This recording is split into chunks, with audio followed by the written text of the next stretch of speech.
لا حول ولا قوة إلا بالله العلي العظيم. بسم الله الرحمن الرحيم. الحمد لله رب العالمين، والصلاة والسلام على سيد المرسلين أبي القاسم محمد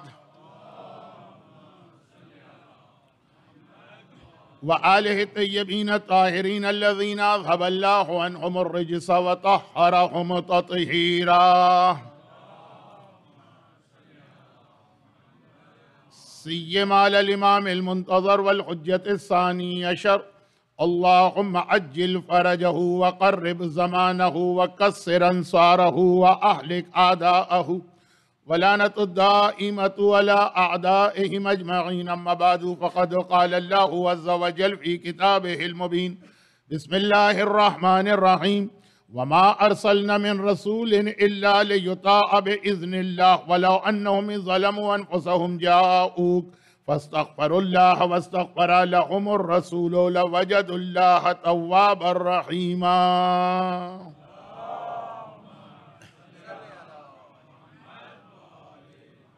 اعلان آپ نے سماعت فرما لیا کہ آج کی رات کیونکہ شب جمعہ ہے، مجلس کے فوراً بعد دعائے کمیل بھی پڑھی جائے گی اور یقیناً پھر زیارت وارثہ بھی ہوگی.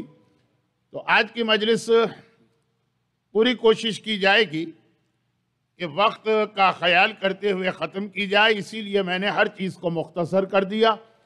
آیت بھی صرف ایک ہی تلاوت کی ہے اور حکومت معصوم یا حکومت امام کے حوالے سے یہ یاد دلاتے ہوئے کہ آج کی اس شب جمعہ میں دعائے کمیل کی تلاوت تو ہم کریں گے ہی، مگر یہ رات زمانے کے امام کو یاد کرنے کی رات بھی ہے.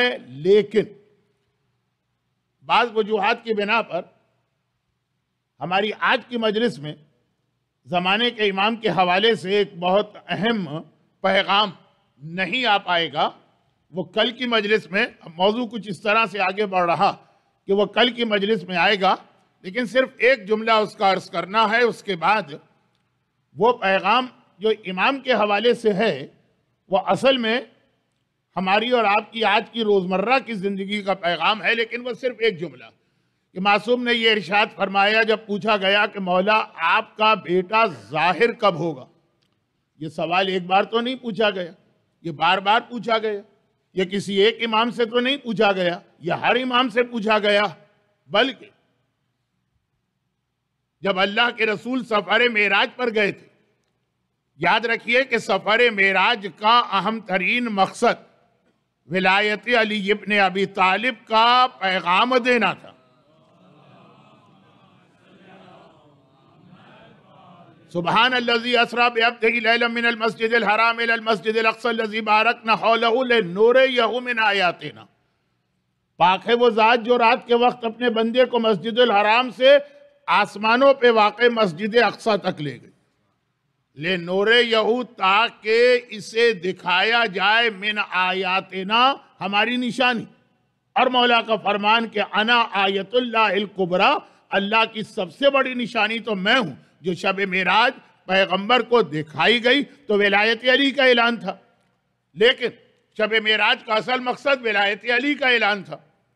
لیکن اسی ولایت علی کے اعلان میں شب معراج آخری امام کے حوالے سے بھی پیغام دیا، جو پیغمبر کا واپسی کے بعد کا خطبہ.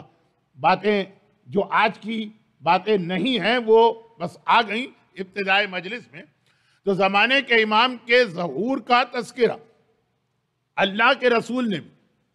اچھا، معراج کے حوالے سے صرف ایک جملہ عرض کر دوں، اور وہ یہ ایک اور جملہ عرض کر دوں کہ یہ معراج عقیدے کے اعتبار سے امامت کا پیغام اس میں دیا گیا، بلکہ اس سفر کا مقصد ہی یہ تھا. ورنہ خالی پیغمبر کو یہ کائنات کی سیر نہیں کرانا تھی جس کے سامنے ساری کائنات بنی. اسے کیا یہ چیزیں دکھانا جو نور اس وقت عرش الہی پر تھا کہ جب کچھ تھا ہی نہیں.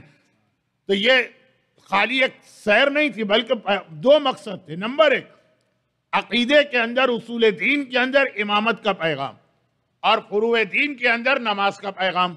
معراج ہی کی رات کو تو 5 نمازیں واجب ہوئیں، اصول میں امامت، فروع میں نماز، اور پھر امامت کے حوالے سے مولا کی ولایت سے لے کے آخری امام کی امامت تک کا پیغام بھی ملا، اور فروع دین میں نماز کے حوالے سے شریعت کے ابتدائی حلال و حرام کے احکام آئے، سورہ بنی اسرائیل آیت نمبر 35 دیکھ لیجئے گا. آج وقت نہیں ہے میرے پاس کہ میں تفصیل میں جاؤں.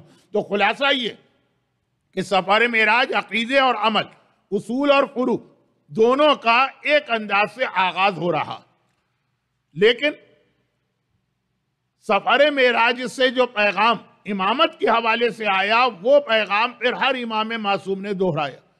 شاید ہی کوئی امام معصوم ایسا ہو، بلکہ یہ لفظ شاید بھی میں نے غلط کہا، کوئی امام معصوم ایسا نہیں جس نے آخری امام کے حوالے سے نہ صرف یہ کہ اپنے ماننے والوں کو تیار و آمادہ کیا، بلکہ پھر تیاری کی خاطر ظہور کی نشانیاں بتائیں. نشانیاں جو ہیں آدمی کو تیاری پر آمادہ کرتی. یہ ہم اور آپ ہیں کہ آج کل نشانیوں کو ایک کھیل بنا لیا اور صرف ایک دوسرے کو وہ پیغام فارورڈ کر کے کہ اب فلاں نشانی پوری ہو گئی، فلاں نشانی پوری ہو گئی، یہ سمجھتے ہیں کہ ہم نے حق امام ادا کیا. ہر نشانی کا مقصد تیاری ہوتا ہے. حضرت یعقوب کا واقعہ اس لیے پڑھ رہا ہوں کہ یہ میری آج کے مجلس کا اصل موضوع ہے. میں نے شروع میں ایک جملہ کہا تھا نا کہ اصل میں تو آج شب جمعہ ہے، مجھے امام پہ گفتگو کرنا چاہیے، لیکن آج کا موضوع کچھ اور بن رہا، اس لیے امام کا ذکر کل آئے گا.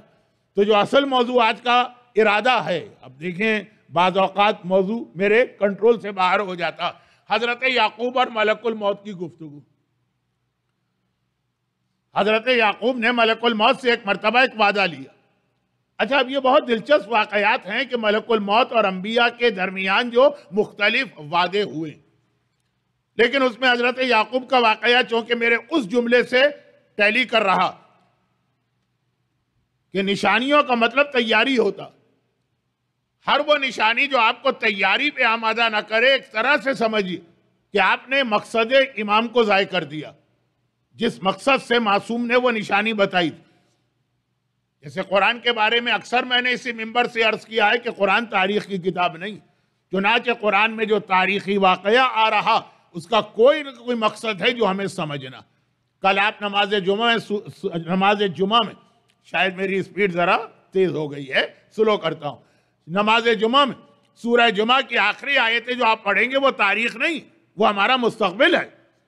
تو جتنے بھی تاریخی واقعات قرآن میں آئے ہیں وہ ہمارا فیوچر ہے، کیونکہ قرآن تاریخ کی کتاب نہیں. اسی طرح سے امام دنیا کے سیاسی اور معاشی حالات پر نگاہ ڈالنے نہیں آئے، وہ تو ہے ہی ان کی آنکھوں کے سامنے، ہمیں بتاتے ہیں تیاری کے لیے. اگر ہم تیاری نہیں کرتے تو گویا جو مقصد امام کا تھا وہ ہم نے ضائع کر دیا ہے. تو اسی حوالے سے وعدہ لیا. ملک الموت تو ہر ایک کے پاس آتا ہے اور اچانک آتا. میرے پاس اچانک نہ آنا، موت کے لیے تیار ہوں. نبی موت کے لیے تیار نہیں ہوگا تو اور کون موت کے لیے تیار ہوگا؟ لیکن ذرا سا جسے کہتے ہیں مینٹلی پریپیئرڈ کرنا، جو ظہور امام کی نشانیوں کی بھی فلسفی، ذرا سا پہلے سے بتا دینا تاکہ آدمی اس کے حساب سے تیاری کرے. ملک الموت نے بھی کہا کہ یا نبی خدا، آپ سے میرا پکا وعدہ ہے، اچانک نہیں آؤں گا، پہلے سے بتا کے آؤں گا، بلکہ پہلے آپ کو مسلسل پیغام بھیجوں گا کہ اب آنے والا ہوں، اب آنے والا ہوں، اب آنے والا ہوں. لیکن جب ملک الموت جناب یعقوب کے سرانے پہنچا تو جناب یعقوب نے پھر وہی وعدہ یاد دلایا کہ تو نے وعدہ کیا تھا اور پھر اچانک آ گئے. یا تو اسی وقت کہہ دیتا کہ یا نبی خدا، جو آپ مجھ سے بات کر رہے ہیں یہ میرے اختیار سے باہر، یہ اللہ کا حکم ہے، جب اللہ کہے گا مجھے آنا ہے تو میں آنا پڑے گا، اتنا وقت میرے پاس بھی نہیں کہ میں آپ کو اطلاع دوں. یا تو اسی وقت کہہ دیتا کہ یہ میرے اختیار میں نہیں، اس وقت وعدہ کر لیا، آج اچانک آ گئے. ملک الموت نے کہا میں سینکڑوں کے پاس اچانک جاتا ہوں، آپ کے پاس اچانک نہیں آیا ہوں. پہلے میں نے پیغام بھیجا، اور ایک نہیں کئی پیغام بھیجے. اب حضرت یعقوب اظہار حیرت کر رہے ہیں.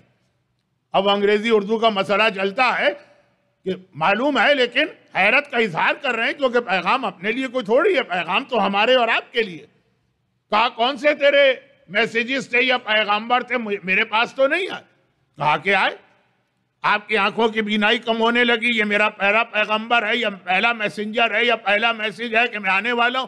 کمر جھکنے لگی، چہرے پہ جھریاں پڑنے لگی، اور باقی تمام تفصیلات بیان کرنے کی ضرورت نہیں. یہ ساری میری جانب سے آپ کے لیے نشانیاں تھی، پیغامات تھے کہ میں آ رہا ہوں، اب تیار ہو جائیے، اب تیار ہو جائیے، اب تیار ہو جائیے۔ ظہور امام نشانیاں اسی لیے ہے کہ اب تیار ہو جاؤ، اب تیار ہو جاؤ، اب تیار ہو جاؤ۔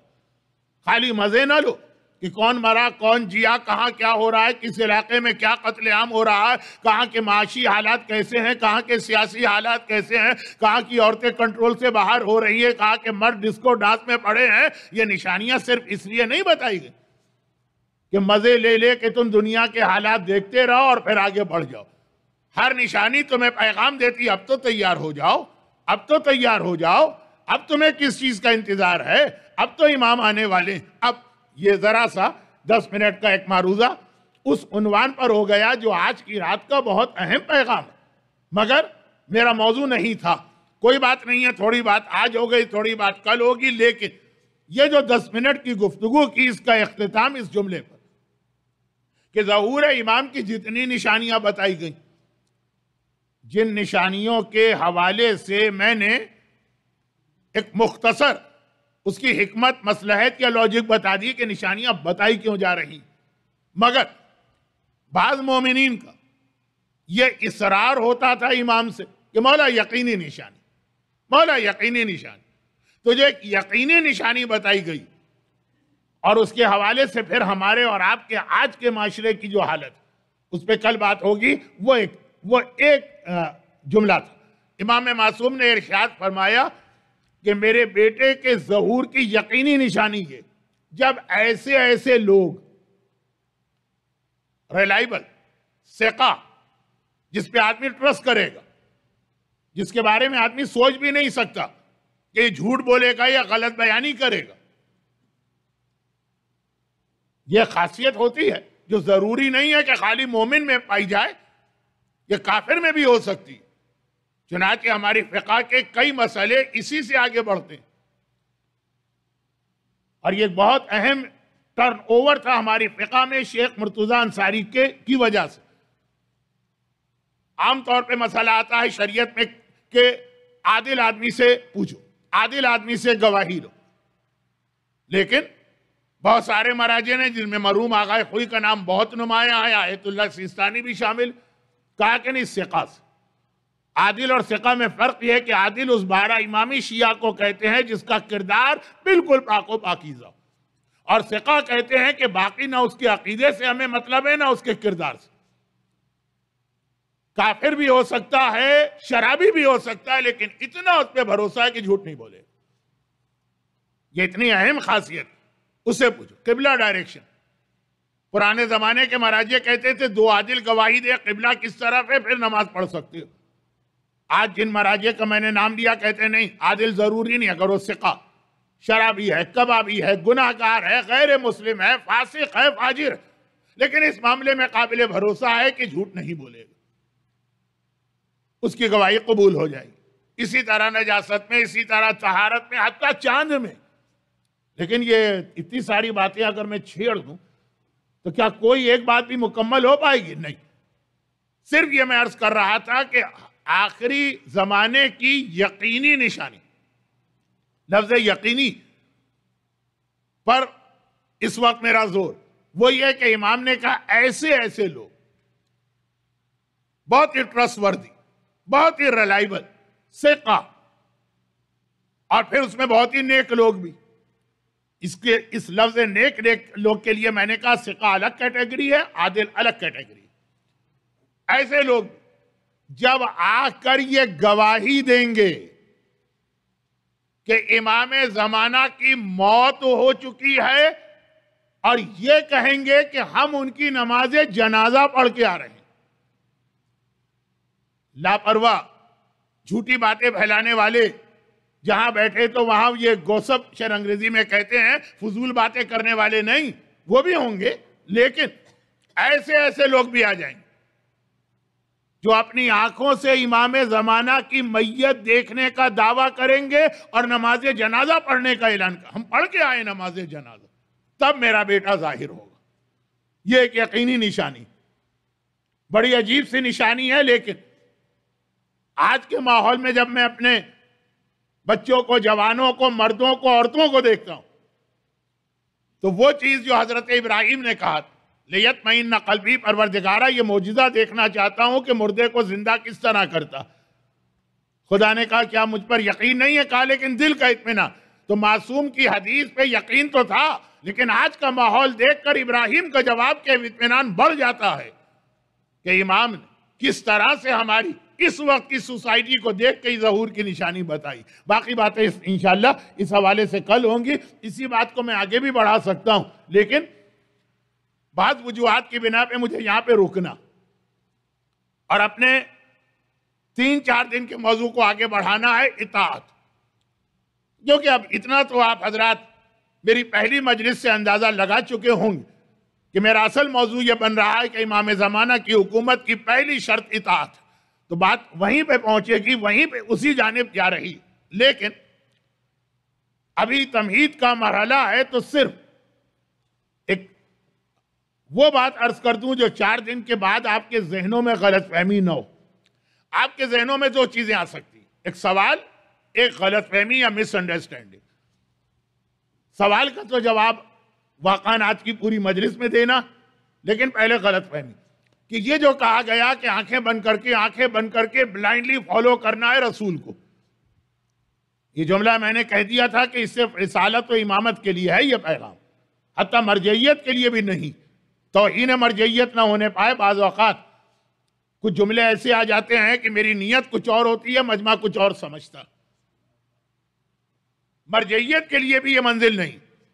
یہ منزل ہے صرف جہاں عصمت ہوتی، یعنی جہاں خطا کا امکان ہی نہیں ہے، جہاں غلطی کا امکان ہی نہیں ہے، وہیں پہ بلائنڈلی فالو کرایا جائے گا. جہاں پر بھی امکان آ جائے غلطی اور خطا کا، وہاں پہ اسلام جیسا عقل والا مذہب یہ نہیں کہہ سکتا ہے کہ آنکھیں بند کر کے پیروی کرو. تو یہ رسالت اور امامت کے لیے. لیکن وہاں ہے جب یہ طے شدہ بات ہے کہ یہ معصوم ہے، غلطی کر ہی نہیں سکتے، حتیٰ جو تمہیں بظاہر غلطی بھی نظر آ رہی ہے، آگے چل کر دیکھو گے کہ اس میں کتنے فائدے. جو جملہ پیغمبر نے صلح حدیبیہ کے موقع پر بھی کہا تھا، اور جو جملہ آقا حسن نے اپنی صلح کے موقع پر بھی کہا تھا. اب وَمَا كَانَ لِمُؤْمِنٍ وَلَا مُؤْمِنَةٍ فَلَا وَرَبِّكَ لَا يُؤْمِنُونَ، یہاں تک کہ يُسَلِّمُوا تسلیما، آنکھیں بند کر کے عمل کرنا. تو اس کا مقصد وہ نہیں ہے کہ یہ جو احکامات رسول اور امام کے آتے ہیں وہ نان سینس ہے، نعوذ باللہ، اس کے پیچھے کوئی حکمت نہیں ہے، کوئی مصلحت نہیں. غلط سلط بھی دے تو ہمیں عمل کرنا ہے، نہیں، ہمیں اس یقین کے ساتھ عمل کرنا کہ جو وہ غلط حکم بھی ہم کو دے رہے ہیں، نعوذ باللہ، وہ غلط نہیں ہے، ہم اس کی مصلحت نہیں سمجھ پا رہے. ہر حکم امام اور ہر حکم رسول اور ہر عمل امام اور ہر عمل رسول کوئی نہ کوئی فائدہ ضرور ہے. یہ الگ بات ہے کہ بعض چیزیں مستقبل بتائیں. چنانچہ اگر وہ تندور میں بیٹھنے کا حکم بھی دے رہے ہیں تو اس میں کوئی نہ کوئی فائدہ.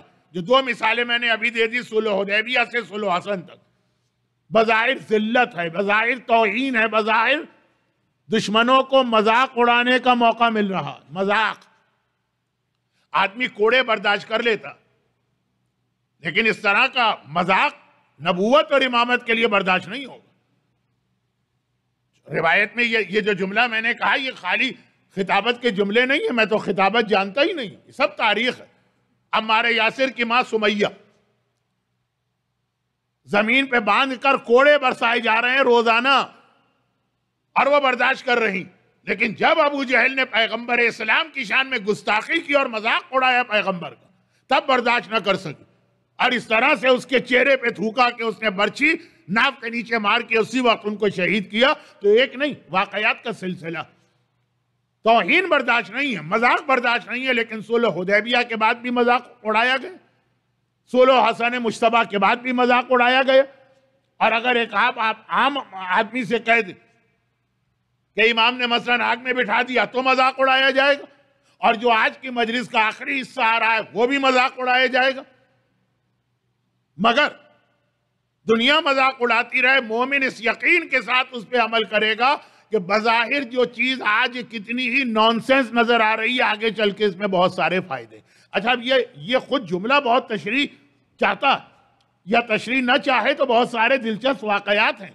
فی الحال چونکہ وقت نہیں ہے، مجھے تو 4 دن کی گفتگو کا یہ جو ایک غلط ذہن میں امپریشن آ سکتا کہ جی یہ تو ایسی اٹھ پٹانگ بات کہی جا رہی ہے، اس طرح سے تو ہم آنکھیں بند کر کے کسی کے اوپر عمل نہیں کر سکتے ہیں، تو وہ احکامات یقینی۔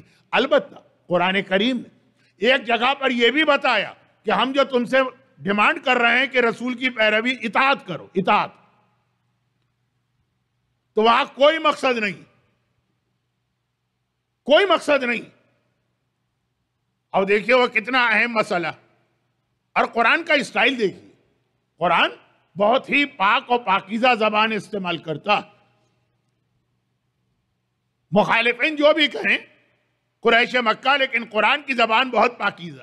ایک بلعم باعور کے لیے لفظ کتا آیا قرآن کے اندر، اور ایک ان لوگوں کے لیے جو کتابیں پڑھ لیتے ہیں، جو آج کل ہمارے یہاں بہت سارے بزرگ بھی ہیں، جوان بھی ہیں، یوتھ بھی ہیں، ینگسٹر بھی ہیں، دو 3 4 بکلیٹ پڑھ کے اپنے آپ کو بہت بڑا عالم سمجھتے ہیں، ان کے لفظ گدھا آیا، وہ سورہ جمعہ میں کل آپ سنیں گے۔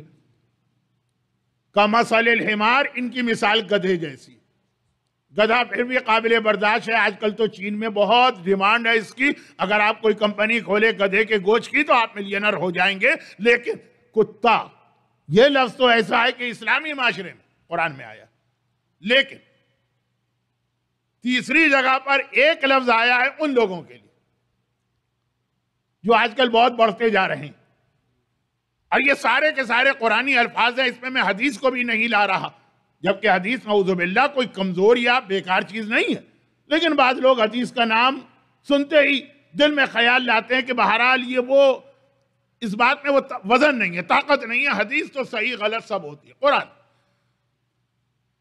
کیا لفظ قرآن نے کہا؟ بے وقوف، احمق، شاید یہ لفظ تھوڑا سا اسٹرانگ ہو جائے، کم عقل رکھنے والے، یہ لفظ قرآن نے استعمال کیا کن کے لیے؟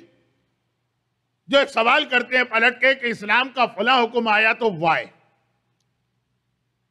اور بہت ہی آسان اس کا ریفرنس ہے، وقت میرے ہاتھ سے پھسلا جا رہا، کونسل نے 2 دن سے مجلس بالکل وقت پہ شروع کر دی ہے، کیونکہ نماز مغربین کا وقت ذرا کم ہوا، اب میں غلطی کر رہا ہوں، کل بھی تاخیر ہو گئی، آج بھی بہت جلدی، بہت ہی آسان ریفرنس۔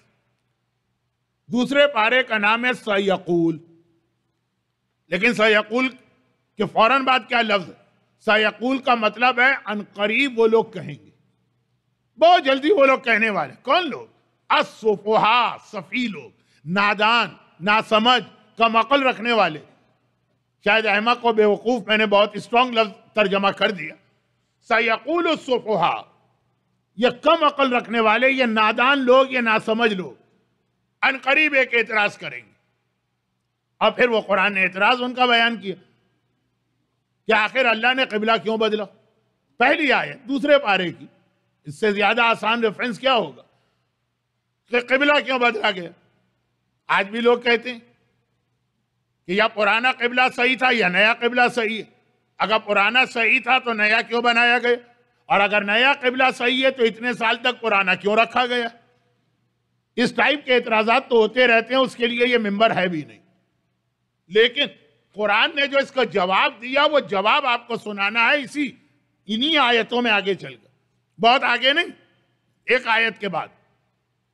وَمَا جَعَلْنَا الْقِبْلَةَ الَّتِي كَانَتْ عَلَيْهِ، دیکھو وہ جو پرانا قبلہ ہم نے بنایا تھا، نئے قبلے کی بات نہیں ہو رہی ہے، نیا قبلہ خانہ کعبہ تو جس دن سے بنا ہے، إِنَّ أَوَّلَ بَيْتٍ وُضِعَ لِلنَّاسِ لَلَّذِي بِبَكَّةَ مُبَارَكًا، دنیا کا سب سے پہلا یہ گھر ہے جو انسانوں کے لیے بنایا گیا، اس دن سے ڈکلیئرڈ قبلہ تھا، مگر پیغمبر اسلام کے اعلان رسالت کے بعد 13 سال تک رخ بیت المقدس کی جانب کیا گیا، جو ہمارے ہاں اردو میں بیت المقدس کہلاتا ہے، ذرا لوگ گاڑھا کر دیتے ہیں، کوئی بات نہیں، تو خیر بیت المقدس کی جانب تھا۔ قرآن اس کی وجہ بتا رہا، لِنَعْلَمَ، پہلے صفحے کی آیت ہے، جا کے دیکھ لیجئے گا تاکہ آپ کو اطمینان ہو کہ کہنے والا کوئی غلط بات تو نہیں کہہ رہا۔ لِنَعْلَمَ مِمَّن يَتَّبِعَ الرَّسُولَ مِمَّن يَنْقَلِبُ عَقِبَیْ، من يَتَّبِعُ الرَّسُولَ مِمَّن يَنْقَلِبُ عَقِبَیْ، ہمیں صرف یہ دیکھنا تھا پرانا قبلہ بنانے سے ہمارا مقصد صرف یہ تھا کہ یہ دیکھیں کون رسول کی پیروی کر رہا ہے، اطاعت کر رہا ہے، آنکھیں بند کر کے فالو کر رہا ہے، اور کون اپنی عقل استعمال کر کے منہ موڑ رہا۔ نہیں بھائی، وہ قبلہ تو ہمیں نہیں چاہیے، ہمیں تو کعبہ چاہیے۔ صرف یہ قرآن نے پورا ریزن جو بتایا، جو فلسفی بتائی، وہ یہ بتائی، ہمیں صرف یہ دیکھنا ہے کہ رسول کی اطاعت کون کر رہا ہے۔ رسول کی اطاعت دیکھنے کی خاطر 13 سال تک بیت المقدس کو قبلہ بنایا گیا۔ جب آپ مدینہ کی زیارت کو جاتے ہیں، بعض علماء ایک جملہ کہتے ہیں، وہ بعض علماء کا جملہ بتا رہا ہوں، مدینہ کی زیارت کو جاتے ہیں، چاہے حج میں جائیں چاہے عمرے پہ جائیں، تو ایک مسجد کی آپ کو زیارت کرائی جاتی ہے، مسجد ذو قبلتین، جو مسجد قبلتین شارٹ کر کے 2 قبلوں والی مسجد۔ اور یہ وہ زیارت ہے جس کا زیارت ہونا اتنا اتھینٹک ہے کہ وہاں کی حکومت بھی جو ہر زیارت کو شرک و بدعت قرار دیتی، جن 3 زیارتوں کو بالکل وہ اتھینٹک مانتے ہیں، بلکہ پروموٹ کرتے ہیں کہ جاؤ اس کی زیارت کو، ان میں یہ ایک مسجد بھی شامل، بالکل یقینی زیارت۔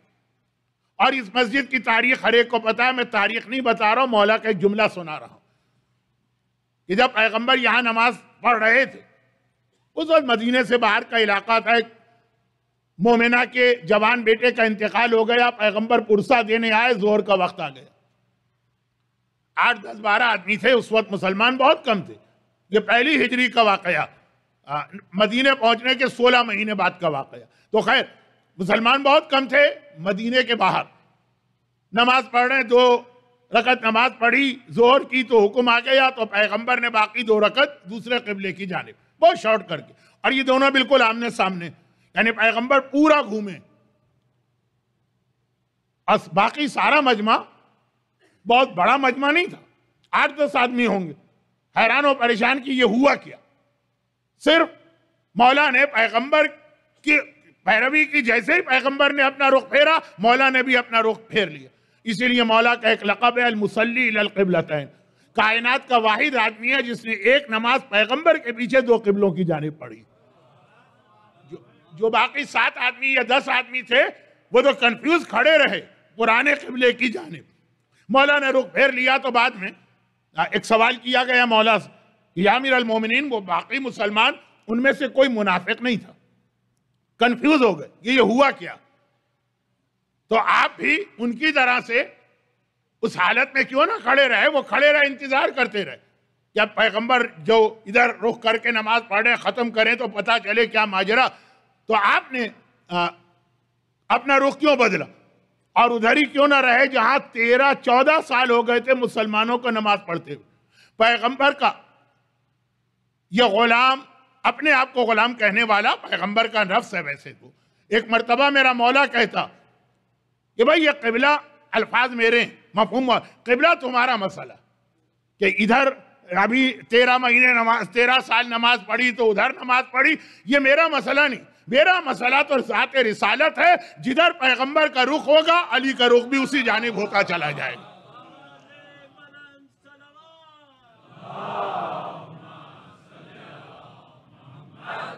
بیت المقدس قبلہ ہے کہ کعبہ قبلہ ہے، اس سے کوئی علی کا تعلق نہیں۔ اللہ کا رسول اس وقت جدھر رخ کیے ہے علی کا رخ ادھر ہوگا، جس وقت رسول کا رخ پھرے گا علی کا رخ بھی پھرے گا۔ یہ قرآن نے قبلہ بدلنے کی ریزننگ بھی یہ بتائی، لِنَعْلَمْ مَنْ يَتَّبِعَ الرَّسُولَ مِمَّنْ يَنْقَلِبُ عَقِبَیْهِ، اور بیت المقدس کا قبلہ بنانے کی کوئی مصلحت نہیں ہے، قرآن کہہ رہا، صرف دیکھنا کہ کون ہے کہ جو اپنے ہر عمل میں رخ رکھتا ہے پیغمبر کی جانب۔ یہی وہ اطاعت رسول ہے جو 4 دن سے بیان ہو رہی تھی کہ ہر چیز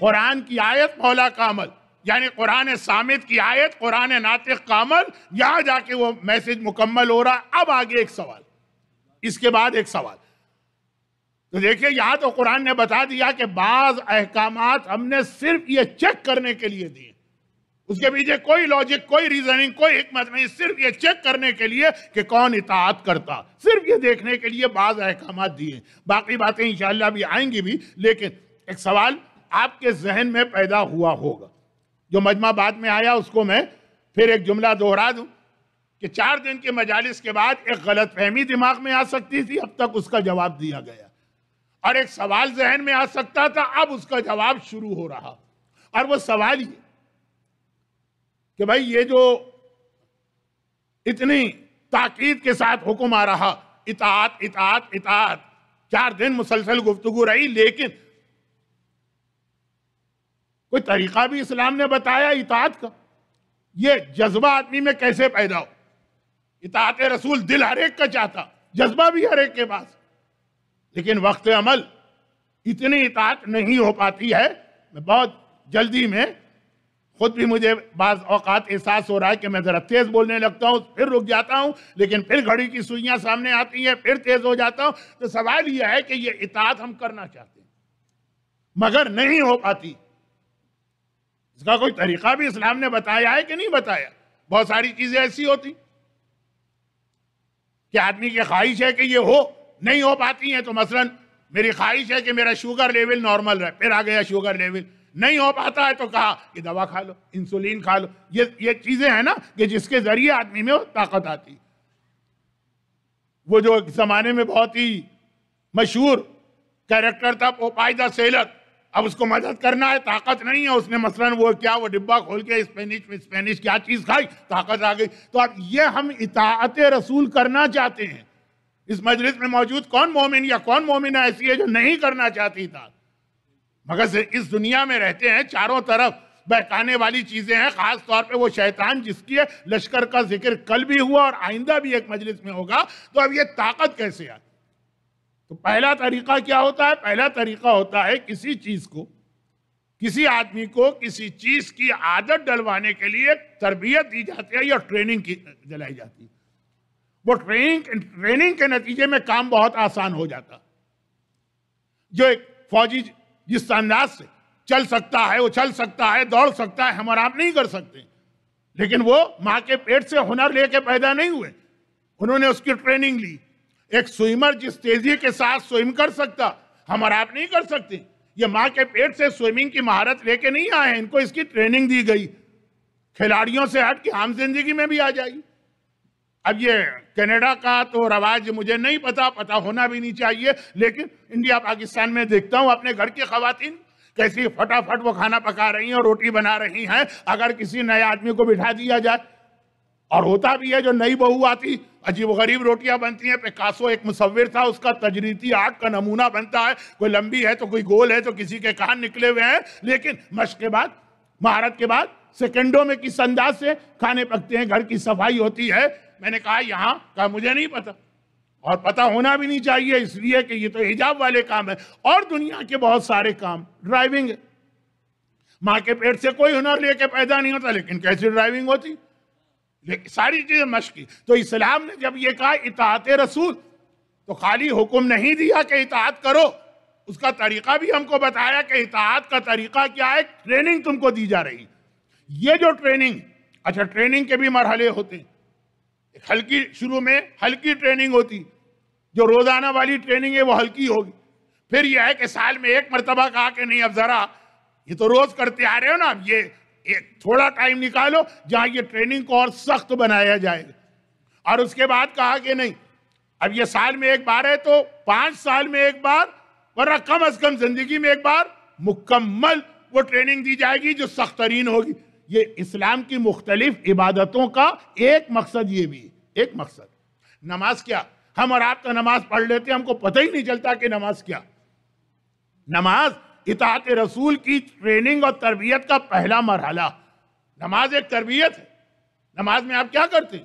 کھانا بند کر دیتے ہیں۔ عام زندگی میں آپ کسی سے کہیں مت کھاؤ تو کہے گا کیوں نہ کھاؤں؟ نماز میں کوئی نہیں پوچھتا ہے کھانا بند ہے، لیکن چونکہ زندگی بھر ہم نے نمازیں پڑھی، یا جنہوں نے نہیں بھی پڑھی ہیں تو نماز کو جانتے ہیں، تو ان کو اس پہ حیرت نہیں ہے کہ بھائی یہ کھانا بند ہے، لیکن آپ دیکھیے نماز بھی رمضان کے روزے کی پہلی مشق ہے، جتنی دیر آپ نماز پڑھیں گے 4 رکعت یا 3 رکعت، اتنی دیر کھانا اور پینا نماز باطل ہو جاتی ہے۔ نماز کیا؟ اپنے جو نیچرل آپ کے جذبے ہیں ان پہ کنٹرول کرنا۔ کیا چیز ہے نیچرل جذبہ؟ کوئی ایسی بات آپ کو یاد آ گئی جو اچھی تھی تو آپ کے چہرے پہ ہنسی آ گئی، قہقہا آپ نے لگا دی، نماز کے اندر ہنسنا حرام ہے، حرام ہے، لفظ حرام میں کہہ رہا ہوں، کیونکہ اگر اس سے یہ کہا جائے کہ نماز باطل ہو جاتی ہے قہقہہ لگانے سے تو وہ اثر نہیں بنے گا، جبکہ جملہ وہی ہے کہ نماز قہقہہ لگانے سے باطل ہو جاتی ہے، ٹوٹ جاتی ہے، اور نماز توڑنا حرام ہے۔ تو بجائے اس کے کہ دو دو جملوں میں آپ کو جمپ لگا کے نتیجے تک پہنچایا جائے، براہ راست بات کر دی جائے رونا۔ بعض اوقات تو آدمی کے کنٹرول میں بھی نہیں ہے رونا، لیکن نماز کے بیچ میں کہا کنٹرول کرو، رونے سے نماز ٹوٹ جاتی۔ اب مسائل کی تفصیل تو آپ اپنے علماء یا مرجع کی کتاب میں دیکھیے گا۔ البتہ خوف خدا کا رونا نماز کی بہترین عبادت، نماز کی عبادت، نماز خود ایک عبادت، خوف خدا سے رونا بہترین عبادت، ازائے امام میں رونا بہترین عبادت۔ عاشور کی نماز میں خود بخود آپ کی آنکھوں سے آنسو جاری ہوں گے۔ یہ جملے اس لیے کہنا پڑتے ہیں کہ بعض اوقات غلط فہمی نہ ہو جائے، لیکن بات یہ کھانا پینا یہ انسان کی فطری خواہش، ایسی کوئی مزیدار بات ہو تو قہقہہ لگانا یہ بعض اوقات کنٹرول سے بھی باہر ہے۔ اسی طرح رونا، یہ ساری چیزیں عام حالات کے اندر، بولنا، باتیں کرنا، انسان کی تعریف یہی کی گئی ہے کہ وہ حیوان ناطق، ناطق جن معنوں میں بھی ہو لیکن ایک مطلب ہے بولنا جانتا، اور خواتین تو خاموش رہ ہی نہیں سکتی، لیکن نماز میں خاموش ہوتی ہیں کہ نہیں ہوتی؟ تو یہ ساری چیزیں فطری باتیں، پابندی، یہ ٹریننگ ہو رہی، روزانہ تھوڑی تھوڑی ٹریننگ۔ کوئی بھی ٹریننگ پہلے دن سے مکمل نہیں ہوگی، یعنی آپ بھرپور ٹریننگ آپ کسی بھی کریں وہ آدمی مر جائے۔ مجھے بھی ایک صاحب نے کہا تھا کہ مولانا وہ آپ جاگنگ مشین کے اوپر جائیے، میں پہلے دن گیا 45 منٹ کمر میں ایسی چک پڑی اور ایسا بیک پین ہوا کہ اس کے بعد تو میں اس طرف رخ بھی نہیں کرتا جہاں ٹریڈ مل رکھی ہوئی ہو۔ تو خیر خلاصہ یہ کہ ڈاکٹر نے بھی کہا کہ غلطی آپ کی، پہلے دن یہ 45 منٹ کی جاگنگ کو تھوڑی ہوتی ہے جس نے زندگی میں کبھی جاگنگ نہ کی۔ میں نے کہا کیا کروں، مجبور۔ ایسے کا ماننے والا ہوں جو کبھی میدان سے نہیں بھاگا، اس کا ماننے والا ہوتا تو الگ بات تھی۔ خیر تو خلاصہ یہ کہ کوئی بھی ٹریننگ، آپ بھی جانتے ہیں ہم بھی جانتے ہیں، نماز پہلی ٹریننگ۔ اب ابھی آپ غور کریں جن چیزوں سے نماز ٹوٹتی، وہ ساری کی ساری پارٹ ہیں اس ٹریننگ کا جو آخر میں اطاعت رسول تک لے جانے والا۔ یعنی کھانا آپ کے اختیار سے باہر نکل گئے، نماز اسی کا نام، اطاعت رسول اسی کا نام۔ بولنا آپ کے اختیار سے باہر نکل گئے، سونا آپ کے اختیار سے باہر نکل گیا، سونا یعنی نیند والا۔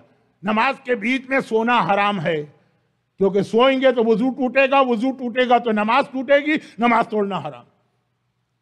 اب بچا کیا؟ بولنا، سونا، کھانا، پینا، ہنسنا، رونا۔ اور ایک دفعہ نماز شروع ہو گئی تو ان چیزوں کو بھی کنٹرول کرنا واجب ہے جب تک اختیار چلے، جو وضو توڑنے والی، گیسٹرک پرابلم ہے یا پیشاب کی حاجت ہو رہی ہے، اس سارے انسانی زندگی کے ضروری کام، نیسیسٹیز، نماز اس کی ٹریننگ دیتی ہے۔ یہ الگ بات ہے کہ ساری زندگی آپ نے نماز پڑھی، اس لیے آپ کو پتہ ہی نہیں کہ یہ نماز کے ذریعے سے آپ کو کس ٹریننگ کی جانب لے جایا جا رہا۔ اور یہاں رک کے ایک بات اور عرض کروں، یہ ٹریننگ کا پہلا مرحلہ یہ اطاعت رسول، اور یہی وجہ کہ بعض اوقات روایتوں میں ایک لفظ آ گیا کہ جو نماز کو ترک کرتا ہے وہ کفر اختیار کرتا۔ اب کفر وہ والا کافر تو نہیں کہ نجس ہو گئے اور نکاح ٹوٹ گیا، لیکن بات یہی ہے کہ یہ جو نماز کو ترک کر رہا ہے یہ اطاعت رسول کو ترک کرے گا اگلے مرحلے میں، کیونکہ یہ اسی کی مشق ہے، یہ وہیں تک لے جانے والی منزل۔ اب یہاں پہ رک کے ایک بات عرض کروں کہ نماز ہے کیا؟ ہمیں نماز کا مزہ آتا ہی نہیں، ہمیں پتہ ہی نہیں ہے کہ نماز ہے کیا۔ بعض چیزیں ایسی ہوتی ہیں کہ چونکہ آدمی کو اس کی حقیقت نہیں پتا یا معرفت نہیں پتا ہوتی، اس لیے وہ اس کا مزہ بھی نہیں لیتا۔ بہت چھوٹی سی ایک بات شب جمعہ کی مناسبت سے کہہ دوں، نماز کے حوالے سے ایک لفظ تو یہ آیا کہ نماز ترک کرنے والا، بہت مشہور حدیث ہے، ایک بار پھر سن لیجئے۔ راوی نے سوال کیا چھٹے امام سے کہ مولا گناہان کبیرہ کتنے؟ امام نے کہا 40۔ تو مولا ان میں سے بھی سب سے بڑے گناہ کتنے؟ اکبر الکبائر، گناہ کبیرہ کو کہتے ہیں کبائر، کبیر کی جمع کبائر، کا اکبر الکبائر، بڑوں میں بھی بڑے، سب سے بڑے گناہ، کا ہن فی کتاب علی ان سبعہ، وہ میرے دادا کی کتاب میں 7 ہیں۔ یہ ہر دور کے مومن کا ایک مزاج ہے اور بالکل ٹھیک مزاج، یہ اللہ نے جین میں بات ڈالی کہ جہاں پہ علی کے حوالے سے کوئی بات کہی جائے مومن مزہ بھی زیادہ لیتا ہے، توجہ بھی زیادہ ہوتی ہے، عمل کے اندر بھی زیادہ مزہ آنے لگتا۔ تو چھٹے امام نے یہاں پہ نماز کے حوالے سے دادا علی کی کتاب کا حوالہ دیا، براہ راست بھی پیغام دے سکتے تھے اور کئی بار دیا بھی، لیکن آج فرمایا میرے دادا کی کتاب میں یہ 7 مولا وہ بتا بھی دی۔ تو حدیث بہت مشہور ہے، وقت بہت کم رہ گیا، بہت تیزی سے۔ الکفر باللہ کا پہلا کفر وقتل النفس، کسی انسان کا قتل، وعقوق الوالدین، والدین کی نافرمانی یا ان کا حق ادا نہ کرنا، فرار من الزحف، میدان جنگ سے بھاگنا، واکل الربا، اور سود کھانا، واکل مال الیتیم، ظلمن اور یتیم کے مال کو کھانا، وتعرب بعد الہجرہ، اسلامی ملک میں رہنے کے بعد ایسی جگہ جا کے رہنا جہاں کا ماحول غیر اسلامی۔ راوی چکرا کے رہ گیا کہ مولا علماء سے، مبلغین سے، امام اپنے زمانے میں اپنے اصحاب کو بھیجتے تھے تبلیغ کے لیے، آپ کے شاگردوں سے، خود آپ کے بزرگوں سے نماز کی اتنی اہمیت سنی، اور اس لسٹ میں نماز تو ہے ہی نہیں۔ 7 گناہ آپ نے بتائے، نماز تو ہے ہی نہیں۔ امام نے کہا تو سب سے پہلے ہے، کہ مولا سب سے پہلے تو آپ نے کفر کہا تھا من ترک صلاۃ متعمدا فقد کفر۔ جو حدیث یہاں مکمل ہوئی اصول کافی جلد 2، کہا جو جان بوجھ کے نمازیں ترک کر رہا ہے وہ گویا کافر ہی تو ہو گیا۔ جب کفر کہہ دیا اس میں یہ آ گیا، اور ایک نہیں کئی حدیثیں۔ مگر نماز کے حوالے سے جو ایک اور بہت اہم پیغام ہمیں مل رہا، حکومت امام زمانہ کس کا نام ہے؟ ربنا آتنا فی الدنیا حسنہ وفی الآخرۃ حسنہ۔ دنیا میں بھی آپ کو ساری چیزیں اچھی ملیں گی اور آخرت میں بھی۔ اور پیغمبر جب اسلام لے کر آئے، قولوا لا الہ الا اللہ تفلحوا فی الدنیا والآخرہ، وہاں اعلان کیا جو میں دین لے کر آیا ہوں دنیا میں بھی تمہیں کامیاب کرے گا اور آخرت میں بھی۔ تو یہ جو نماز جیسی اہم ترین عبادت، اس کی برکتیں دنیا میں بھی ہیں اور آخرت میں بھی۔ ہمارے بہت سارے پرابلم کا ریزن یہ ہے کہ ہم نماز پڑھتے نہیں، یا اگر پڑھتے ہیں تو اس طرح نہیں پڑھتے۔ مثلا سورہ طٰہٰ کے آخری پیج کی آیت، من اعرض فی عن ذکری فإن له معیشۃ ضنکا۔ معیشت، جن کی اردو اچھی ہے وہی لوگ میری مجلس میں بیٹھے ہوں گے، اردو میں معیشت کہتے ہیں اکنومی کو، عربی میں معیشت کہتے ہیں زندگی کو۔ عربی میں معیشت کے معنی پوری زندگی۔ من اعرض عن ذکری، جو میرے ذکر سے منہ موڑتا، فَإِنَّ لَهُ مَعِيشَةً ضَنْكَا، اس کی زندگی اس دنیا میں تنگ ہو کے رہ جائے گی۔ زنکا آج بھی کئی دعاؤں میں آیا ہے، یعنی آج سے مطلب شب جمعہ کی، اللہم انی اعوذ بک من عذاب القبر وضیقہ وزنکہ ووحشتہ وغربتہ وظلمتہ۔ یہ آج رات کی دعا، اے خدا میں تیری پناہ چاہتا ہوں قبر کے عذاب سے، زنگ ہی اور قبر میں جو اس طرح آدمی کو تنگ، ضیق، فشار قبر جو دبایا جائے گا اس سے، اور قبر کے اندھیرے سے اور وحشت سے، تو زندگی تنگ ہو کے رہ جائے گی۔ جو میں نے پچھلے سال سورہ علم نشرہ کا عمل بتایا تھا، لیکن عمل الگ بتایا، پہلے پرابلم بتایا کہ بعض لوگ ایسے جو پہلی مجلس میں بھی فارسی کا ایک شعر آیا، گھر میں مصیبتوں پہ مصیبتیں آتی، ایک ختم نہیں ہوتی دوسری آگے، دوسری ختم نہیں ہوتی تیسری آگے۔ قرآن کہتا اس کا ایک ریزن یہ ہے تم نے نمازیں ترک کر دی۔ من اعرض عن ذکری فإن له معیشۃ ضنکا، تمہاری زندگی تنگ ہو کے رہ جائے گی۔ اور معتبر حدیثوں کے اندر دعائے کمیل کا ابتدائی حصہ پورا کا پورا بے نمازی کے لیے۔ دعائے کمیل آپ میں سے اکثر لوگ بعد میں پڑھیں گے آج، کیونکہ مجلس بہت جلدی شروع ہوئی۔ یہاں کونسل کے ہال میں بھی مجلس کے بعد دعائے کمیل ہوگی، بہت سے لوگ راستے میں گاڑی میں سن لیں گے، بہت سے لوگ گھر جا کے۔ اس دعائے کمیل کے اندر 6 بڑے پرابلمز بتائے گئے ہیں دنیا کے، اور اس کا ریزن بھی بتایا گیا ہے۔ وقت نہیں ہے کہ میں اس طرف جاؤں، تو پتہ نہیں کہاں ٹائم نکل گیا۔ اللہم اغفر لی الذنوب التی تحتک الاسم، اے خدا میرے ان گناہوں کو معاف کر دے۔ اب یہ ٹکڑے کو تو ایک طرف رکھے، کون سے گناہ؟ تحتک الاسم، جو آدمی کو معاشرے میں ذلیل اور رسوا کر دیتے، وَتُنزِلُ النِّقَمَ، اور جو عذاب خدا دنیا میں نازل کرتے ہیں، قبر اور مرنے کے بعد نہیں، وہ گناہ بھی میرے معاف کر دے۔ پورا آپ نے عشرہ سنا ہے علماء کا، پورا رمضان کا مہینہ سنا ہے کہ وہ کون کون سے گناہ، ادھر نہیں جا رہا ہوں۔ تحت کل اسم اللہم اغفر لی الذنوب التی، پھر تنزل النقم تغیر النعم، خدا بندہ میرے وہ گناہ معاف کر دے جس کے نتیجے میں نعمتیں چھین لی جاتی ہیں۔ اللہ دیتا ہے نعمت، ناقدری کرتے تغیر، نعمت کو تبدیل کر دیتا ہے، اللہ واپس لے لیتا ہے نعمت۔ تم اس لائق نہیں ہو کہ یہ نعمت تمہیں دی جائے۔ اللہ مومن اور کافر دونوں کو دیتا ہے، لیکن یہاں نعمتوں سے مطلب وہ مخصوص نعمتیں جو صاحبان ایمان کے لیے، اور وہ گناہ کہ تنزل البلا، جس کے نتیجے میں بلائیں نازل ہوتی ہیں، وَتَعْبِسُ الدُّعَا، آج کی رات تو دعا کی رات ہے، دعا کر رہے ہیں اور معصوم کہہ رہے ہیں تمہاری دعا روک دی گئی، حبس قید کر دی گئی ہے، باندھ دی گئی ہے، وہ آگے بڑھنے ہی نہیں پا رہی ہے۔ کیوں؟ کچھ گناہوں کی وجہ سے۔ اب وہ تو پورا کشرہ ہے کون کون سے گناہ، ادھر اس کی تفصیل میں نہیں جاتے ہیں۔ وَتَقْطَعُ الرَّجَاءَ، یہ سب سے زیادہ بدترین کیفیت ہے پریشان حال مومن کی۔ گریک مائتھالوجی میں ایک سٹوری ہے پینڈوراز باکس، وہ جو ساری مصیبتیں اور بلائیں اور بیماریاں وہ ایک صندوق میں بند تھی، اب بیچاری اس ننھی سی بچی نے غلط فہمی میں وہ باکس کھول دیا، دنیا میں ساری بلائیں پھیل گئی، ورنہ اس دنیا میں بلائیں نہیں ہوتی۔ بہت مشہور گریک مائتھالوجی۔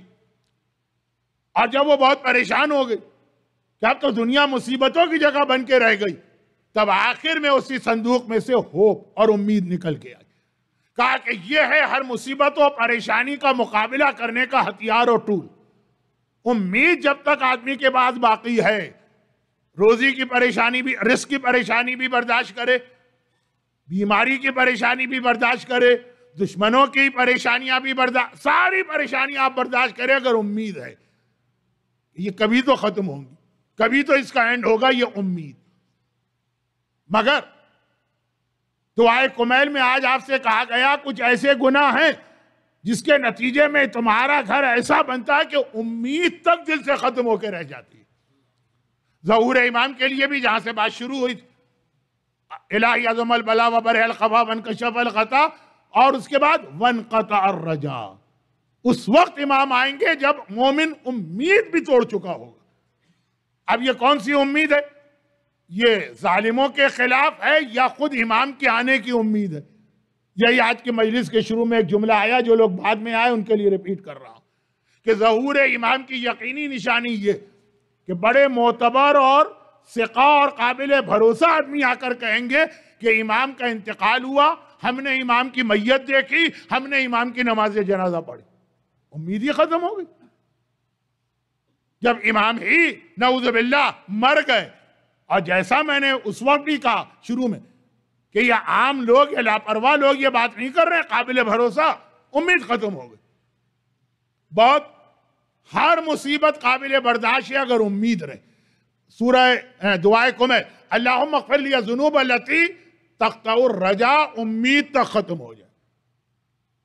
یہ گناہوں کا نقصان جو ہم حرام سے شیو کر دیا، یا گانا سن لیا، یا حرام کھا لیا، یا یہ کہ کسی کا مال دبا لیا، یا عورت بے حجاب گھر سے باہر نکل گئی، یا ہم نے نماز قضا کر دی، یا ہم نے کسی کی غیبت کر دی، یا ہم نے کسی مومن کا مذاق اڑا دیا۔ مولا نے فرمایا کہ گناہ کتنا چھوٹا ہوتا ہے اور اس کا نتیجہ کتنا دور تک مومن کا پیچھا کرتا۔ خیر، تو گناہ معاف کر دے، کون سے؟ 6 اس میں آئیں۔ گناہ وہ ہیں جو عذاب خدا کو لاتے ہیں، جو آدمی کو ذلیل و رسوا کرتے ہیں، جو نعمتوں کو واپس لے لیتے ہیں، جو دعاؤں کو روک دیتے ہیں، جو امید کو توڑ دیتے ہیں، جو گھروں میں بلائیں نازل کرتے ہیں۔ یہ دو الگ چیز ہیں۔ عذاب الگ چیز ہے، تنزل النقم، نقم کہتے ہیں عذاب کو، اور بلا الگ چیز ہے۔ بلا ذرا سا اس کا مفہوم نگیٹو ہے، گرچہ کل کی مجلس کا آخری لفظ تھا کرب و بلا، عربی میں اس کا نگیٹو مفہوم نہیں، بلا مانے امتحان، تو بلا انبیاء کے لیے بھی ہے، بلا ائمہ کے لیے بھی، لیکن لفظ بلا اچھا نہیں لگتا، ابتلا. تو یہ دو الگ چیزیں. اللہ ہمارا امتحان لیتا ہے، لیکن بعض امتحان ہمارے گناہوں کی وجہ سے ہوتے ہیں، اور اللہ ہمارے گھر پہ عذاب نازل کرتا ہے، لیکن یہ عذاب ہمارے گناہ. یہ 6 چیزیں ہیں، الگ الگ اس کی تفصیل. مگر اس وقت جو ایک بات کہنا ہے وہ یہ کہ غالباً واحد گناہ نماز ایسا جس کے یہ 6 کے 6 نقصانات روایتوں میں آئیں کہ اگر کوئی نماز کو یا نظر انداز کرتا ہے یا کم توجہ دیتا، 6 کے 6 جو نقصانات دعائے کمیل میں آپ ابھی پڑھیں گے، سنیں گے. وہ کس لیے پڑھے اور سنیں گے؟ تاکہ ذہن میں ہر شب جمعہ پیغام واضح ہوتا رہے. نماز وہ عبادت ہے جس کا ترک کرنے والا معاشرے میں ذلیل اور رسوا بھی ہوگا. آج نہ صحیح تو کل، کل نہ صحیح تو پرسوں، ہوگا کسی اور وجہ سے ذلیل اور رسوا. وہ حیران ہو کر کہے گا کہ آخر کیوں لوگوں کے سامنے میری بدنامی اور توہین ہو رہی ہے؟ 5 سال پہلے جو تم نے نمازیں قضا کی اور دوبارہ ان کو ادا نہیں کیا. وقت نہیں ہے کہ میں مثالیں دوں. تو نماز وہ گناہ کہ دعائے کمیل کے 6 کے 6 عذاب اس آدمی پر آتے ہیں. ذلیل بھی ہوتا ہے، اللہ کا عذاب بھی اس کے گھر میں آتا ہے، نعمتیں بھی اس کی وجہ سے چھین لی جاتی ہیں، دعائیں بھی اس کی وجہ سے روک دی جاتی ہیں، امتحان میں بھی وہ مبتلا ہوتا ہے، امید بھی اس کی ٹوٹ کے رہ جاتی ہے. اور اسی کو الٹا کر دیں تو یہ نماز کے 6 کے 6 فائدے ایک ساتھ ہیں. بہت کم عبادتیں ایسی ہیں جس کے لیے یہ لفظ آیا. یعنی اگر باقاعدہ آپ کے گھر میں نماز ہے، گھر نمازی کا گھر ہے، خالی آپ کا نمازی ہونا کافی نہیں ہے، وہ بھی ایک بہت بڑا مرحلہ ہے جس سے آپ گزرے. حضرت اسماعیل کی قرآن تعریف کر رہا ہے، یہ کہہ کر وَأَمَرَ أَهْلَهُ بِالصَّلَاةِ، وہ اپنے گھر والوں کو بھی نماز کا حکم دیتے. تو نماز وہ ہے کہ اگر آپ کے گھر میں ہے تو آپ کا گھر عذاب خدا سے بچا ہوا، آپ کا گھر ذلت و رسوائی سے بچا ہوا، آپ کا گھر نعمتوں کے زائل ہونے سے بچا ہے، جو نعمت آئی ہے وہ مستقل رہے گی. آپ کا گھر قبولیت دعا کا گہوارہ بنا ہوا، آپ کا گھر امتحان سے محفوظ ہے، اور آپ کی امیدیں باقی ہیں اگر نماز پڑھی جا رہی ہے. بہت اہم عبادت ہے جسے ہم اور آپ نہ صرف یہ کہ بعض اوقات نظر انداز کرتے ہیں اور بعض اوقات پڑھ کر بھی بے نمازی کی کیٹیگری میں آتے ہیں. وہ آخری جملہ اس امام معصوم کا جس کی وجہ سے ہمارا ایک نام جعفری ہے.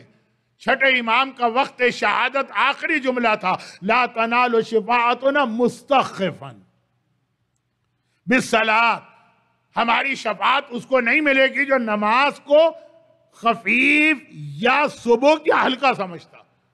ایک تو ہے نماز نہیں پڑھتا، وہ تو خیر کیٹیگری ایسی ہے جس کو کفر میں شامل کر دیا گیا. ایک ہے کہ نماز پڑھتا ہے لیکن معمولی چیز سمجھ کر، نہ واجبات کا خیال ہے، نہ نماز کی شرائط کا خیال ہے، نہ نماز کے لباس کا خیال ہے، نہ نماز کے ادب اور آداب کا خیال ہے، نہ نماز کے قاعدوں کا خیال. کیا مطلب؟ یہ اسی سے تو اندازہ ہوتا ہے کہ کون سی چیز آپ کی نگاہ میں ویٹ رکھتی ہے، کون سی بہت لائٹ. جب آپ کہیں بہت ہی لائٹ موڈ میں ہوتے ہیں تو آپ کا لباس بھی کچھ اور ہوتا، آپ کے بولنے کا انداز بھی کچھ اور ہوتا، آپ کے کھانے پینے کا اسٹائل بھی کچھ اور ہوتا ہے. اور جہاں پہ آپ بہت سیریس ہوتے ہیں، اندازہ ہوتا ہے کہ کوئی بہت اہم جگہ آپ کوئی ایسی میٹنگ اٹینڈ کرنے آئیں، وہاں پہ آپ کا لباس بھی الگ ہوگا، وہاں پہ آپ کی بات چیت کا طریقہ بھی الگ ہوگا، وہاں کھانے پینے کے طریقے بھی الگ ہوں گے. کہا جو نماز کو خفیف سمجھتا. اب مثلا اس کی پہلی مثال ہماری خواتین کا لباس. بس وقت ہو گیا جتنا آج تھا شب جمعہ اور نماز کا پیغام اس لیے ضروری تھا کہ عذاب خدا سے بچانے والی اہم ترین عبادت میں ایک نماز. لیکن پہلے یہ بات جملہ پورا کر دوں کیونکہ کل کے جملے کا تسلسل. دیکھیں ہماری خواتین وہی سب سے سامنے مثال آتی جس انداز سے جس لباس میں نماز پڑھتی. عورت کا حجاب واجب ہے اور کل اس کی فضیلت بھی آئی، اہمیت بھی آئی. اور آپ حضرات کے لیے پیغام بھی آیا کہ اگر آپ کی بچیاں اور ٹین ایج گرل حجاب کرتی ہیں تو اپنے آپ کو خوش قسمت سمجھیے. ان کے سر کو اس حالت میں بوسہ دیجئے کہ ان کے سر کے اوپر اسکارف ہے، اس ماحول میں بیٹھ کر اگر وہ حجاب کر رہی. مگر حجاب کے حوالے سے ایک لفظ اسلام میں حجاب، مگر یاد رکھیے گا نماز کا حجاب الگ، نامحرم کے سامنے کا حجاب الگ، محرم مردوں کے سامنے کا حجاب الگ ہے، عورت کا عورتوں کے سامنے کا حجاب الگ ہے، یہ ایک لفظ ہے لیکن یہ ہر جگہ اس کا الگ مطلب ہے۔ نماز میں الگ قسم کا لباس پہننا، نامحرموں کے سامنے الگ قسم کا، باپ بھائی جو محرم بیٹے وہ الگ قسم کا لباس، حتیٰ عورت عورتوں میں بیٹھے گی تو اس کا بھی ایک حجاب ہے۔ ہمارے یہاں ایک رواج اب بڑھتا جا رہا کہ بعض خواتین اپنے جسم کی صفائی کی خاطر اس حالت میں خواتین کے سامنے یا خواتین کے پاس جاتی ہیں جو یہ کام کرنے والی ہیں بیوٹی پارلر والی، کہ وہ بھی اسلام میں حرام۔ ارے وہ تو عورت ہے، نہیں، اسلام نے عورت سے بھی حجاب رکھا۔ خیر، تو یہ بات تو ضمناً آ گئی، حجاب نماز سے اندازہ ہو جاتا۔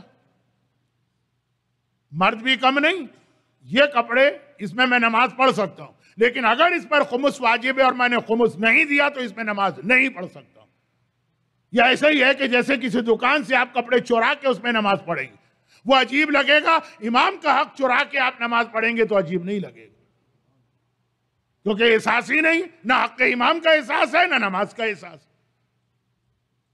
بات بہت لمبی ہو گئی ہے، لیکن چونکہ شب جمعہ کے بارے میں جملہ آیا ہے کہ آج کی رات خاص موت کو یاد کرو، عذاب سے بچنے کی دعا مانگو، عذاب سے بچنے کے طریقے ڈھونڈو، ان طریقوں میں ایک سورہ ملک کی تلاوت ہے اور ایک یہ عہد ہے کہ نماز نہیں چھوڑنا۔ بس بات جو ایک اور مجھے کہنا تھی لیکن اب وقت نہیں، کہ بھئی آج ہی کی رات تو بہترین موقع ہے جہاں آپ گناہ کبیرہ کے بھی ٹاپ آف دا لسٹ تیسرے گناہ عاق والدین سے بچ سکتے ہیں۔ 2 رکعت نماز مغفرت والدین، یہ بھی تو حق والدین کا ایک پارٹ ہے۔ امام نے فرمایا بعض بیٹے باپ کے مرنے کے بعد عاق ہو جاتے ہیں کیونکہ یاد نہیں کرتے، یہ آج کی رات۔ اور یہی جملہ کہ حق والدین، یہی جملہ حر نے اپنے بیٹے سے کہا تھا کہ بیٹا تیرے باپ نے گناہ کبیرہ کیا ہے تو آج تیری ذمہ داری ہے کہ اپنے باپ کے گناہ کو معاف کرا۔ شب جمعہ بھی ہے، یعنی آج مجلس کے بعد بھی اعمال ہیں اور ورکنگ ڈے بھی ہے، کل کا دن بھی ویک ڈے میں ہے، تو اس لیے مصائب تھوڑے سے آج مختصر رہیں گے۔ کل 2 مصائب کو جمع کرنے کی وجہ سے میں نے آپ کا زیادہ وقت لے لیا، میں خود معذرت خواہ ہوں۔ آج مختصر لیکن اسی سے ربط دے کر اور نے یہ جملہ اپنے بیٹے سے کہا تھا کہ بیٹا تجھے اپنے باپ کے گناہ کو معاف کرانا، تیرے باپ نے کتنی بڑی خطا کی، اور جو مجلس کا آخری حصہ بنا اس سے کہیں سننے والوں میں سے کسی کی امید ختم نہ ہو جائے، یہ خیال دل میں نہ آ جائے کہ دین تو اتنا سخت ہے، ہم تو کچھ بھی نہیں ہیں، پھر تو عذاب ہی ہم پر آنے والا ہے۔ نہیں، جب حر جیسے خطا کار و گناہگار کو نہ صرف یہ کہ معافی ملتی ہے بلکہ ایسی عظیم معافی ملتی ہے، ایسی عظیم معافی ملتی ہے کہ وہ لفظ حر کے لیے بھی معصوم نے استعمال کیا جو حبیب ابن مظاہر کے لیے، جو مسلم ابن اوسجہ کے لیے، جو کربلا کے ان جانثار اصحاب کے لیے ہے جو پہلے دن سے شہادت تک حسین کے وفادار تھے، وہی لفظ حر کے لیے بھی آتا۔ اور عجیب لفظ ایک اور بھی آتا، بی ابی و امی، یہ محاورے میں ہے لیکن محاورہ بھی کتنا اہم بن جاتا ہے جب امام کی زبان پہ غیر معصوم کے لیے آئے۔ اے شہداء کربلا، یہ امام فرما رہے ہیں۔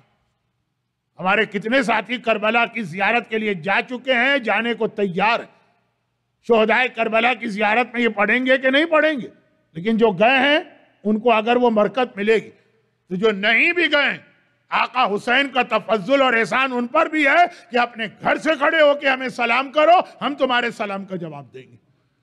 بے ابی و امی، چھٹے امام نے کہا اے شہداء کربلا، میرا باپ تم پہ قربان، میری ماں تم پہ قربان۔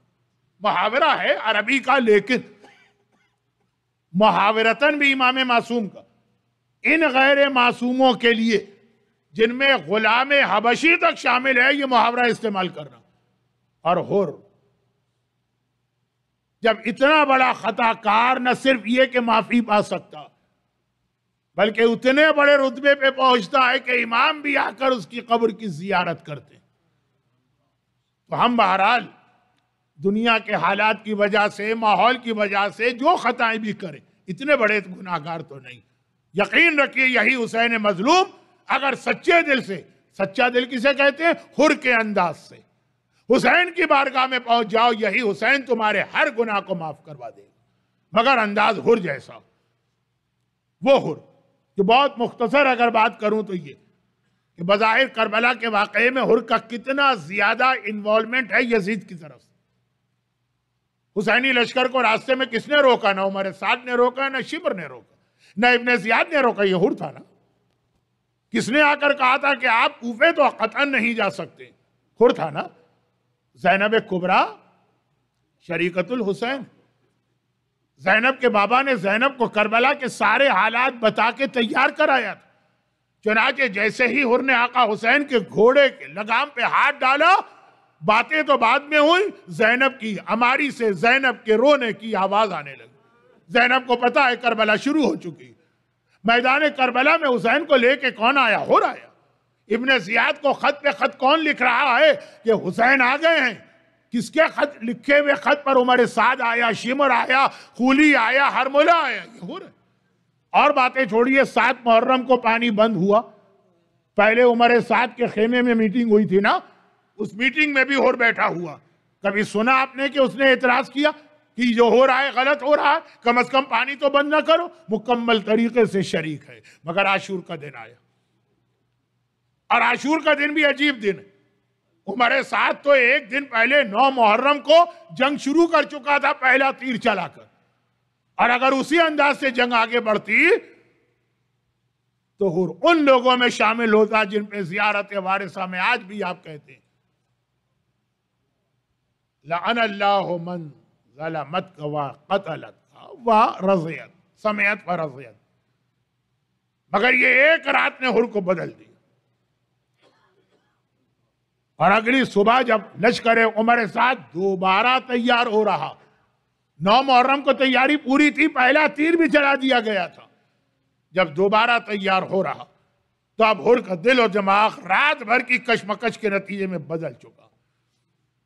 اپنے ساتھی سے کہتا ہے میرا دل چاہ رہا، اتنا بڑا گناہ میں نے کیا ہے، حسین کی آقا حسین کی بارگاہ میں جا کے معافی مانگو۔ ساتھی نے کہا حر ہر ایک کو معافی مل سکتی ہے، بھلا تجھے معافی ملے گی؟ اتنا بڑا خطا کار، کتنا ہی حسین مہربان کیوں نہ ہو، لیکن تجھ جیسے خطا کار کو کون معافی دے گا؟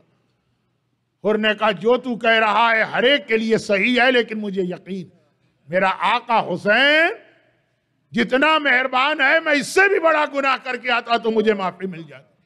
دوست نے پھر روکا، جو کل کی مجلس تھی کہ تمہارے دشمن میں تمہارے دوست بھی ہوتے ہیں، تمہارے گھر والے بھی ہوتے، روکا۔ حر کیوں ڈبل نقصان کر رہا؟ ادھر جائے گا وہاں سے بھی دھتکارا جائے گا اور یہاں سے بھی محروم ہو جائے گا۔ اب تو انعام پانے کا آخری مرحلہ ہے نا، بس چند گھنٹوں کی بات ہے، یزید خوش ہو کر ابن زیاد راضی ہو کے انعامات دے گا، اس کو بھی چھوڑ رہا ہے اور ادھر بھی تجھے قبول نہیں کیا جائے گا۔ حر نے کہا لیکن مجھے جتنی حسین کی معرفت ہے اس کے اعتبار سے یقین ہے مجھے وہاں قبول کیا جائے گا۔ اور چلا حر، بات بہت مختصر کر رہا ہوں، ادھر حر چلا تو ساتھ میں اپنے بیٹے کو بھی لیا، بیٹا تجھے بھی میرے ساتھ چلنا، باپ کا گناہ معاف کرانا۔ آج آپ 2 رکعت نمازیں والدین پڑھنے کو تیار نہیں ہوتے ہیں، اتنی سی زحمت، وہاں جوان بیٹے سے کہا جا رہا چلو بیٹا راضی ہے۔ اور ادھر حسین کا سارا لشکر حر کو پہچانتا، سب سے زیادہ تو ان لوگوں نے حر ہی کو دیکھا، یہ باقی عمر سعد وغیرہ تو 3 دن 4 دن کے آئے ہوئے، ہر ایک نے جیسے ہی حر کو آتا دیکھا، حر آ رہا ہے بیٹے اور غلام کے ساتھ آ رہا، سب گھبرا گئے۔ ایک مرتبہ عباس علمدار نے آواز دی جوانان بنی ہاشم آقا حسین کو گھیرے میں لے لو، ایسا نہ ہو کہ یہ حملہ کرنے آ رہا، ہم زندہ رہیں اور آقا تک دشمن پہنچ جائے۔ حبیب ابن مظاہر نے آواز دی اے اصحاب امام، بنی ہاشم کے شہزادوں کو گھیرے میں لے لو، ایسا نہ ہو کہ یہ آ کے حملہ کرے، ہم زندہ رہیں اور کسی شہزادے پہ آنچ آ جائے۔ لیکن اے حبیب ابن مظاہر، ابھی تو اتنا تڑپ کے جوانان بنی ہاشم کی فکر کر رہے، پھر وہ وقت بھی آئے گا کہ 18 برس کے جوان کے سینے میں برچھی اور ششماہے کے گلے میں 3 بھال کا تیر اور عباس کے کٹتے ہوئے بازو، لیکن حسین نے جیسے ہی یہ منظر دیکھا اور سامنے والا منظر بھی دیکھا، اور وہ یہ کہ حر آیا لیکن قریب نہیں آیا، ایک فاصلے پہ رک گیا، اپنے گھوڑے سے اترتا، جیب سے رومال نکال کے دونوں ہاتھ رومال سے باندھتا، اور ایک مرتبہ کہتا ہے اے رحمت للعالمین کے بیٹے، کائنات کا سب سے بڑا گناہگار کیا تیری بارگاہ میں آ سکتا ہے؟ اور حسین نے آواز دی عباس اپنے سپاہیوں کو روکو، حبیب اپنے ساتھیوں کو روکو، میرا مہمان آیا ہے، مہمان، میں جا رہا ہوں اس کے استقبال کو۔ حسین آگے بڑھے اور حر اتنا بے چین و بے قرار تھا کہ اتنا انتظار بھی نہ کیا کہ حسین قریب آ کے گھوڑے سے اترے، ابھی حسین گھوڑے ہی پر بیٹھے ہیں کہ اپنی پیشانی حسین کے پیروں پہ رکھ دی اور کہا کہ اخطأت یبن رسول اللہ، اے رسول کے بیٹے، میں نے بڑی خطا کی ہے، تجھے تیری ماں فاطمہ کا واسطہ ہے، میری اس خطا کو معاف کر دے۔ حسین فوراً گھوڑے سے اترے، ان کو گلے سے لگایا، اے حر یہ کیا کہہ رہا ہے؟ انت اخی فی الدنیا والآخرہ، تو تو میرا بھائی ہے، دنیا میں بھی میرا بھائی ہے، آخرت میں بھی میرا بھائی۔ مگر حر اس وقت میں بہت خوش بھی ہوں اور اس وقت میں بہت شرمندہ بھی ہوں۔ حسین کہہ رہے ہیں خوشی تو اس بات کی ہے تو باطل کو چھوڑ کے حق پر آ گیا، تو ظلمت کو چھوڑ کے نور پہ آ گیا، تو گمراہی کو چھوڑ کے ہدایت پر آ گیا ہے، تو یزید کو چھوڑ کے حسین کے پاس آ گیا، اس بات کی خوشی۔ اور شرمندگی اس بات کی ہے کہ کل راستے میں جب میرا دشمن بن کے آیا تھا تو میں نے تجھے بھی پانی پلایا، تیرے سپاہیوں کو بھی پانی پلایا، تیرے گھوڑوں کو بھی پانی پلایا، اور آج جب میرا مہمان بن کے آ رہا ہے تو رسول کا بیٹا ایک کوزہ آپ تیری خدمت میں پیش نہیں کر سکتا۔ بحر کا سارا جسم کانپ اٹھا، ایک مرتبہ کا مولا مجھے دنیا کا پانی چاہیے بھی نہیں ہے، آپ کے ہاتھ سے کوثر کا جام چاہیے ہے، لیکن مولا آپ نے میری خطا جو مجھے پھر یاد دلا دی، اسی کو معاف کروانا ہے۔ مولا اگر آپ ایک مہربانی اور کریں، اور وہ یہ ہے کہ سب سے پہلے مقتل میں مرنے کے لیے میرے جوان بیٹے کو بھیجیں۔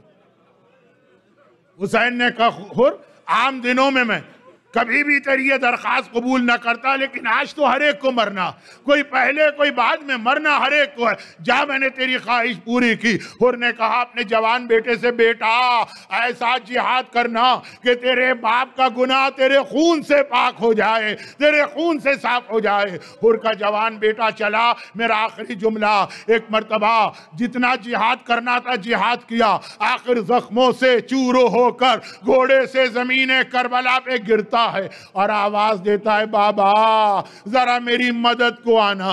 حر بہرحال ہے تو بوڑھا باپ نا، ایک مرتبہ تڑپ کے کھڑا ہوا، مقتل کی جانب چلنے لگا۔ حسین نے روکا، حر کہاں جا رہا ہے؟ کہا مولا بس ایک مہربانی اور کر دیجئے، جوان بیٹا بلا رہا ہے، میں بیٹے کے سامنے پاس جانا چاہتا ہوں۔ حسین نے کہا حر رک جا، حر یہیں ٹھہر جا، دو باتیں یاد رکھ، پہلی بات تو یہ کہ تو میرا مہمان ہے، تجھے زحمت کی ضرورت نہیں ہے، میں تیرے بیٹے کے پاس جاؤں گا، اور دوسری بات یہ یاد رکھ تو بوڑھا باپ ہے، وہ جوان بیٹا ہے، بوڑھے باپ کبھی جوان کے لاشیں نہیں اٹھاتے ہیں، تجھے یہاں بیٹھنا ہے، تیرے بیٹے کا لاشا میں لے کے آؤں گا۔ آقا حر سے جو آپ نے کہا تو کہا، اب ایک جملہ ہم عزاداروں کی جانب سے سن لیجئے، ہاتھ جوڑ کے کہنا ہے حر کا بیٹا اگر گھوڑے سے زمین کربلا پہ گرے تو یہ کہہ کے روک دیا جائے بوڑھے باپ جوان کے لاشیں نہیں اٹھاتے، اور 18 سال کا اکبر جب گھوڑے سے زمین کربلا پہ گرا تو آخر یہ بوڑھا باپ کس طرح سے جوان کے سرہانے پہنچا۔ پروردگارا حر کی اس خطا معاف ہونے کا واسطہ ہم میں سے واقعاً اگر کوئی ایسا گناہگار ہے تو تجھے واسطہ رحمت للعالمین کے اس نواسے حسین کی شفاعت و مدد کا، ہماری تمام خطاؤں کو معاف فرما، ان مصائب کے طفیل اہل بیت کے غم میں رونے کے علاوہ ہمیں دنیا اور آخرت کی ہر پریشانی سے محفوظ فرما۔ آج کی شب جمعہ صاحبان ایمان کی تمام دعائیں اور حاجتیں پوری فرما، ہر مشکلات کو دور فرما، دنیا بھر کے مظلوم شیعان حیدر کرار کی جان جان مال عزت ناموس اولاد کی حفاظت فرما. صاحبان ایمان جو آج کی مجلس میں گریہ کر رہے ہیں، ان کو، ان کے گھروں کو، ان کے گھر والوں کو، ان کی اولادوں کو دنیا اور آخرت کی ہر پریشانی سے محفوظ فرما. اور خداوند آج کی شب جمعہ کا واسطہ، خون حسین کے انتقام کا واسطہ، اسلام کے تحفظ کا واسطہ اپنی آخری حجت امام زمانہ کے ظہور میں تعجیل فرما. ماتم